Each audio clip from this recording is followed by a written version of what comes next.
today I have an exciting project in mind.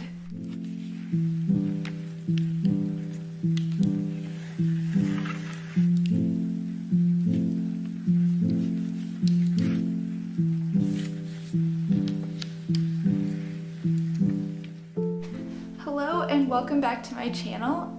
If you are here for the first time, my name is Lisa. I love to do all sorts of things related to knitting and yarn goodnesses and all of those really fun, incredible hobbies that we all have and you probably share. The fun news is that I have officially cast off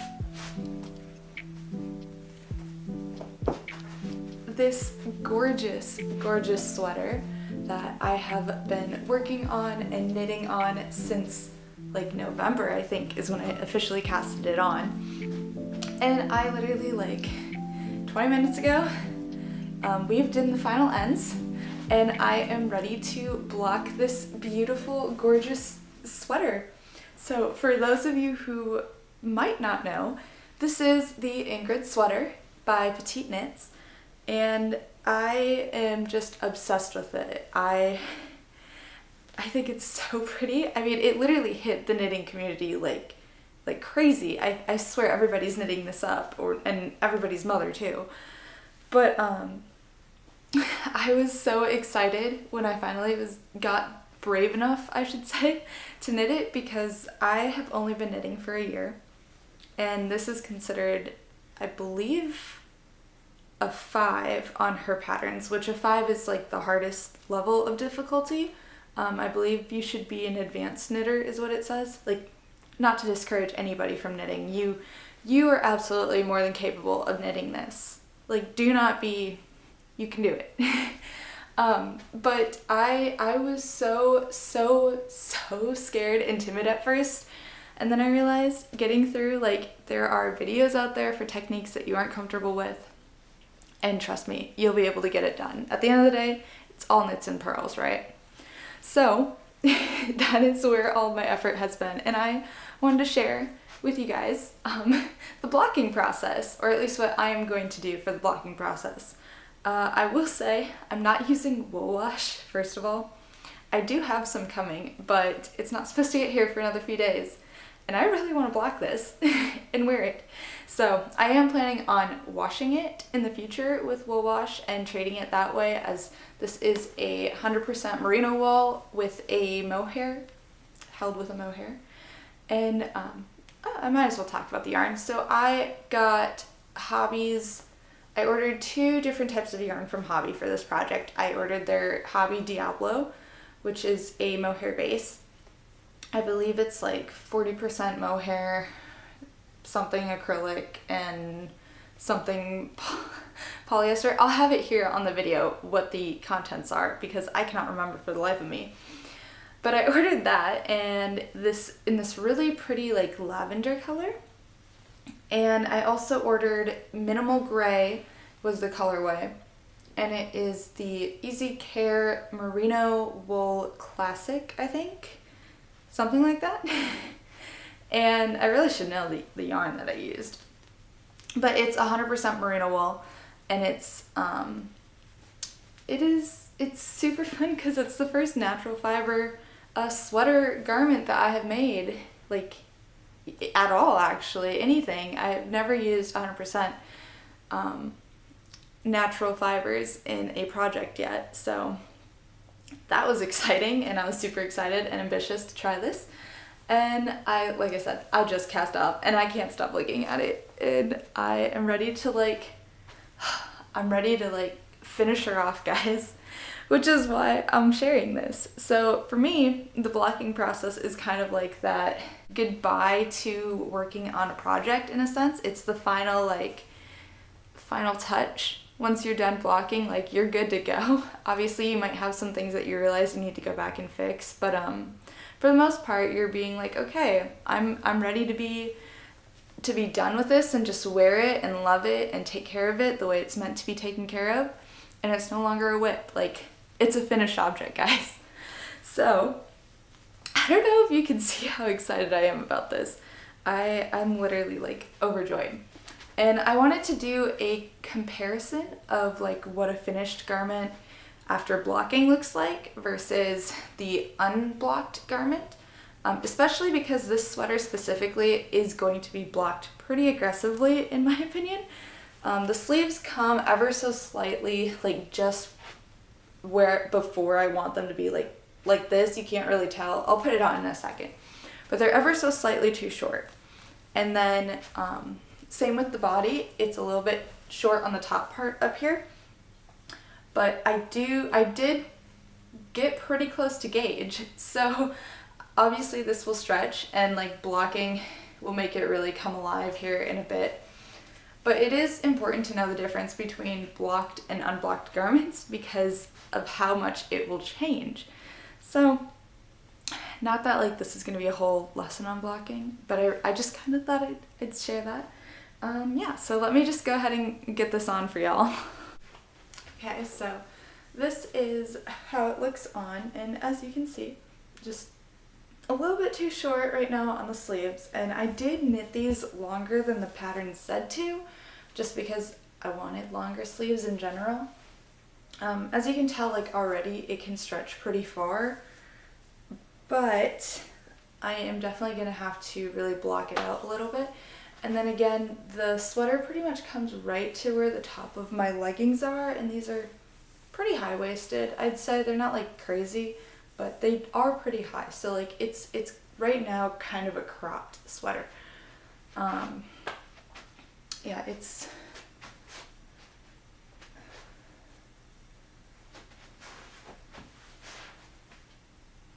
also you can tell like with the pattern how it scrunches in at certain spots, especially the ribbing, that it needs to be blocked in order to have a better shape and flow. I should also mention I knit this in the small size. So I love this like mock turtleneck kind of collar. It's so cute.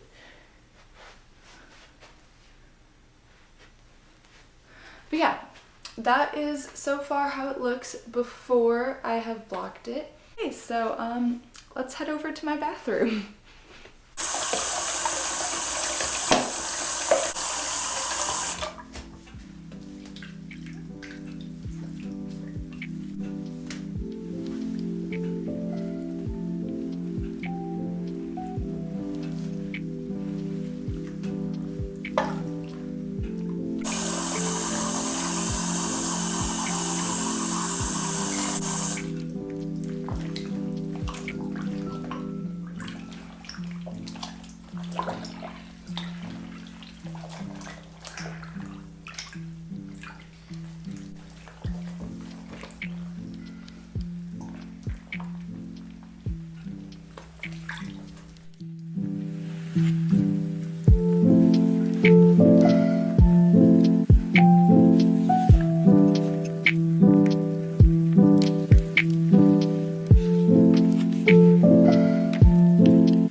So it has now been about a week since I took it off of the blocking mat, and I've already worn it, and guys, it's perfect and done and lovely, and I'm so excited to share with you how much it's just become my favorite thing in my wardrobe ever. I'll put it on.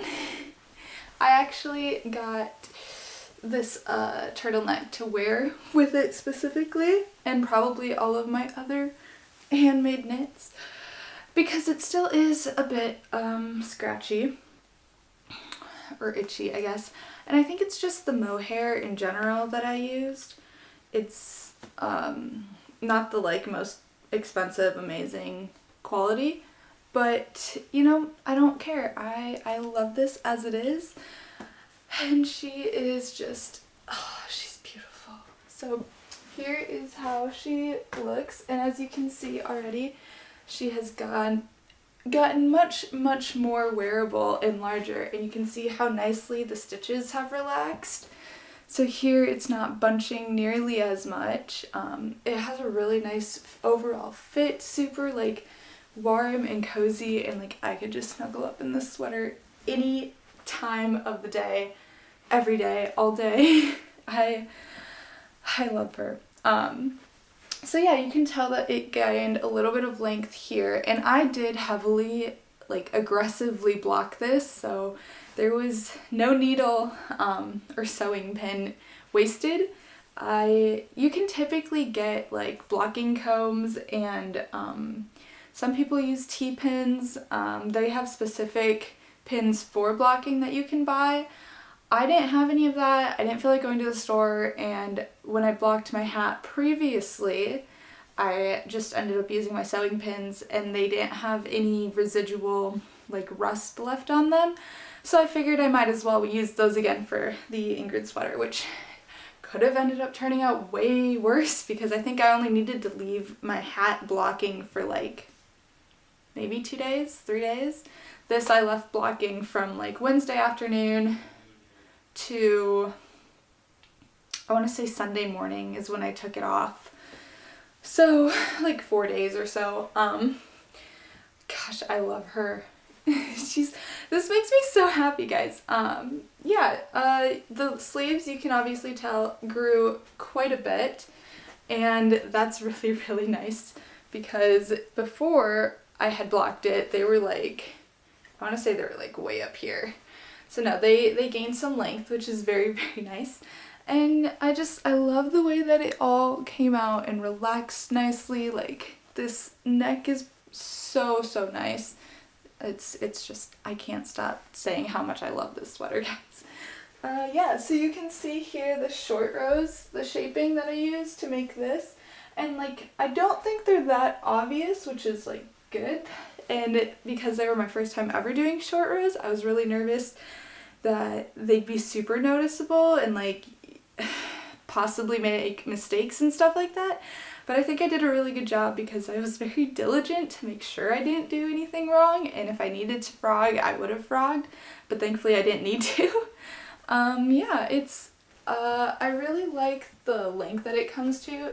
Now you can kind of see the length that the sweater goes to on the body. And sorry if that lighting's a little bit harsh. So it's really nice and flowy. Let me tuck this in quick so that way you can see a little bit better of the sweater. And super nice and oversized, and I just overall really, really love it. You can tell it's longer in the back than in the front, but that's like totally fine with me. I really do like the length of it. I think it's a perfect cozy sweater that's not too oversized, because I personally am not a huge oversized sweater kind of person, so the fact that I can have just like this perfect size that I think fits me nicely, I love it. I love the color. Like, I can't stop talking about this sweater. It's brought me so much joy. But yeah, so that was my whole experience with blocking my Ingrid sweater, and like why blocking is such a nice thing to do. This is the first garment that I have fully wet block with a natural fiber. I have steam blocked an acrylic sweater, which did relax the stitches really nicely, but it didn't like grow or anything like that, so it's a little bit snug on the arms. But this is just like, this is my most finished, perfect garment I have ever loved. And I've already thought about what my next Ingrid sweater color is going to be, because I do plan on making this again. I don't think it'll be right now because this sweater needs all the love and attention I can give it for the moment. But I am planning on making another one, so, and possibly more than likely in like a neutral color, because I do love this color, but I think neutrals are just more staples in somebody's wardrobe. But yeah, I've realized that this is the same color as my phone, my headphones, and I recently bought more purple yarn, so I think I can say that this is like right now my favorite color. But yeah, I have just loved this process, and I really recommend this pattern to anybody. It just taught me so much with how the construction is. I learned a lot in the blocking process even, and like the differences that it makes. I also want to mention, so I realized I was knitting the eyelets incorrectly, and you were supposed to be slipping them knitwise, and I was just slipping them purlwise the whole time. But I think I like the way the purlwise turned out, because I only did one row. These eyelets are all knitwise, whereas these ones are purlwise. And as you can see, they're a little bit more defined, I feel like, on this sleeve here than they are on the other.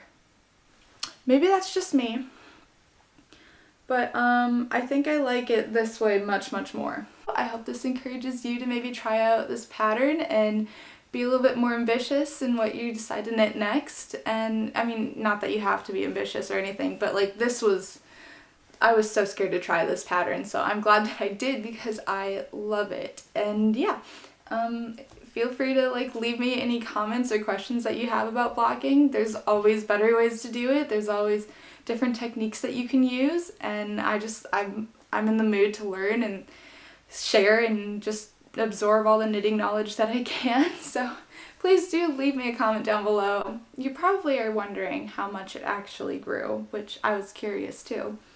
And it looks like before I had blocked it, I took some quick measurements. The body originally measured 47 centimeters, or the bust, I'm sorry, the bust measured 47 centimeters. And after blocking, my bust was 56 centimeters. So that's like 9 centimeters gained. But my right sleeve was originally 37 centimeters, and after blocking, it was 43 centimeters. So that is like 6 centimeters. So that was 6 centimeters gained. And then from shoulder down, which is like here, all the way to the end of my sweater, that was originally 49 centimeters, and that became 51 centimeters. So I gained 2 centimeters from top down. So overall, there were quite a bit of differences in the way that it grew, which is really, really cool because I needed it to grow because it was ever so slightly too like short more than anything. It wasn't too small, but it was too short in there. So now I would say I have a really nice measurement. And I did make this in the size small for anybody that's curious. I just wanted to say a really nice quick thank you for watching this video. Please do leave me a comment down below of anything that you learned or maybe a better way for me to block. I do also want to say I have wool washed for this sweater specifically and all of my future sweaters. I just didn't have it before I was done and ready for it to block, and I wanted to get it blocked and washed and like ready to wear. So that's why I used regular laundry detergent. I only used a small bit though. So yeah, but I will be washing and treating this with the most, like the highest respect possible. I love this sweater. It was such a fun design. I learned so much, and I really do hope that you are ambitious and fun and like excited enough to try making this, if not your own Everest sweater in a sense. I would definitely say that this was that for me. I was so scared to try it, but I'm glad that I did. Yeah, but yeah, thank you again for watching, and I really hope you enjoyed this video. Do, again, like and subscribe if you want to stick around, and I'll see you on the next one. Bye!